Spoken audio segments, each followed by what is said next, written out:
বিপরীত টিভি, সত্য সব সময়। প্রিয় দর্শক শ্রোতা, আসসালামু আলাইকুম। আশা করি সকলে ভালো আছেন, সুস্থ আছেন। গত 5 আগস্টের পর থেকে আমরা এক নতুন বাংলাদেশে বসবাস করতে শুরু করেছি। এখানে আমাদের আছে বাক প্রকাশের স্বাধীনতা, এখানে আছে আমাদের চলাফেরার স্বাধীনতা। এই বাংলাদেশ আমাদের অর্জন। এই বাংলাদেশ হাজারো শহীদ ভাইয়ের জীবনের বিনিময়ে অর্জন। এই বাংলাদেশ হাজারো সাহসী যোদ্ধা, রাজপথের সৈনিক ভাইদের রক্তের বিনিময়ে অর্জন। এই বাংলাদেশ আমাদের ধরে রাখতে হবে। আমাদের বর্তমান বাংলাদেশ পরিচালনা করছেন যারা, সেই সকল অন্তর্বর্তীকালীন সরকারের যে সকল উপদেষ্টা আছেন, মাননীয় প্রধান উপদেষ্টা সহ সকলেই আমাদের এই দেশকে যে সংস্কারের দিকে নিয়ে যাচ্ছেন, এক নতুন বাংলাদেশের দিকে নিয়ে যাচ্ছেন, সেখানে আমাদের উচিত সবাই ওনাদের সহযোগিতা করা।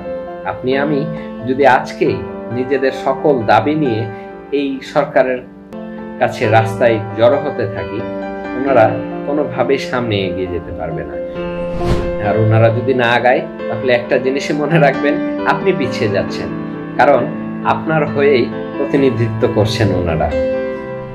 আপনারা জানেন, এই দেশে 16 বছরের অসংখ্য জঞ্জাল সৃষ্টি হয়ে আছে রাষ্ট্রের প্রতিটি স্তরে, প্রতিটি বাহিনীতে, প্রত্যেকটি কর্মক্ষেত্রে। সে সকল জঞ্জাল পরিষ্কার করতে ওনাদের কিছুটা সময় দিতেই হবে। আমরা ভুলে গেলে চলবে না, এই পতিত স্বৈরাচারের সহযোগীরা এখনো বাংলাদেশে বিদ্যমান।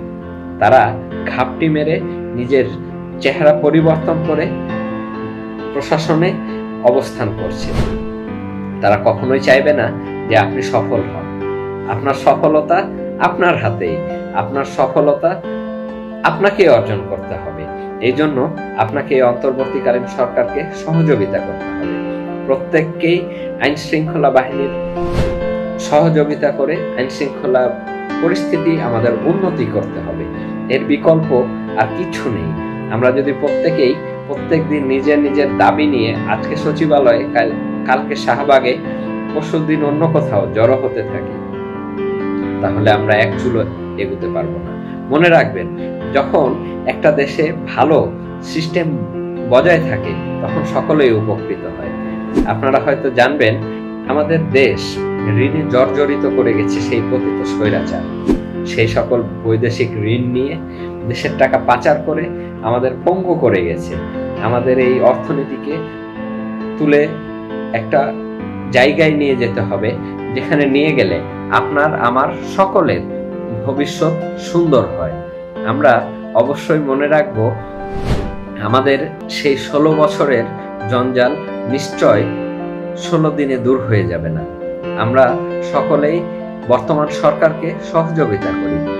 আমরা নিজেদের দাবি দেওয়া নিজেদের মনের মধ্যে রাখি, এবং যখন একটা রাষ্ট্রের স্বাভাবিক পরিস্থিতি বজায় থাকবে, তখন আমরা সেটা নিয়ে সরকারের শরণাপন্ন হব। কিংবা আমরা এমনভাবে শরণাপন্ন হব যেন রাষ্ট্রের কোনো স্তরে কোনো ধরনের প্রতিবন্ধকতা না তৈরি হয়।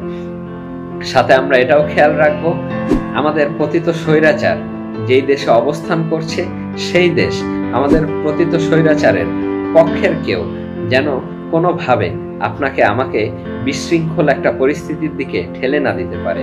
আমরা কিন্তু এখনো ভুলে যাইনি, আমাদের ভাইদের লাশ ভ্যানে বোঝাই করে নিয়ে যাওয়া হয়েছে।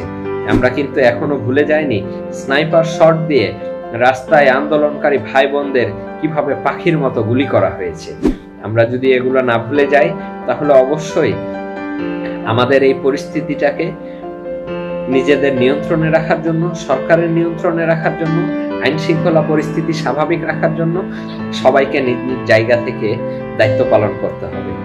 আর একটা কথা আমাদের মনে রাখতে হবে, আমরা আমাদের সাধ্য মতো আমরা প্রত্যেকদিন যেই সকল পণ্য ব্যবহার করি, আমাদের পতিত স্বৈরাচারকে যে রাষ্ট্রটা সর্বক্ষেত্রে সহযোগিতা করেছে আমাদের বাংলাদেশের 18 কোটি মানুষের উপর স্ট্রিম রোলার চালাতে, সেই দেশ সেই স্বৈরাচারকে আশ্রয় দিয়েছে। আমরা যেন আমাদের প্রত্যেক দিনের ব্যবহৃত পণ্যটি সেই দেশের কিনা যাচাই বাছাই করে ব্যবহার করি। আমরা একটা পণ্য কেনার সময় অবশ্যই চেষ্টা করব সেই পণ্যটা বাংলাদেশে উৎপাদিত পণ্য কিনা সেটা দেখার। কারণ আপনার উৎপাদিত পণ্য এই দেশের মানুষের কর্মসংস্থান সৃষ্টি করবে। এই দেশের উৎপাদিত পণ্য যদি আপনি ব্যবহার করেন, এই দেশের শিল্প কারখানার ব্যাপক বিপ্লব ঘটবে এবং রাষ্ট্রের টাকা রাষ্ট্রেই থাকবে।